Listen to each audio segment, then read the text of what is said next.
শেখ মঞ্জুরুল হক রাহাত, বাগেরহাট 2। মাননীয় স্পিকার, আপনাকে ধন্যবাদ। মাননীয় স্পিকার, আমি আজ এই মহান সংসদে দাঁড়িয়েছি আমাদের অর্থনীতির মূল চালিকা শক্তি বাংলাদেশের শ্রেষ্ঠ সন্তান প্রবাসীদের এক করুণ সংকটের কথা তুলে ধরতে। মাননীয় স্পিকার, আমরা গর্ব করি প্রবাসীদের রেমিটেন্স যোদ্ধা বলে থাকি। প্রতি বছর তারা বিলিয়ন বিলিয়ন রেমিটেন্স পাঠিয়ে আমাদের দেশের বৈদেশিক মুদ্রার রিজার্ভকে সচল রাখছে।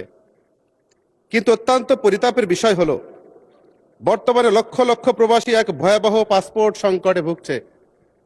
মাননীয় স্পিকার, সরকার এমআরপি পাসপোর্ট বন্ধ করে দিলেও কারিগরি এবং নথিপত্র জটিলতায় তারা ই পাসপোর্ট পাচ্ছেন না। সমস্যাটি অত্যন্ত তুচ্ছ এবং ছোট মনে হলেও এর প্রভাব অত্যন্ত ভয়াবহ।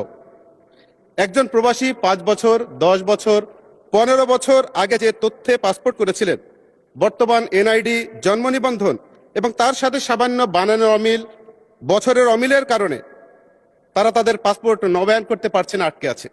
যে কারণে এই সামান্য করণিক ভুলের মাসুল দিতে গিয়ে প্রবাসীরা বিদেশের মাটিতে আজ পরিচয়হীন রোহিঙ্গাদের মতো অনেক সময় বসবাস করতে হচ্ছে। তাদের কাজের পারমিট নবায়ন হচ্ছে না, তারা কাজ হারাচ্ছেন।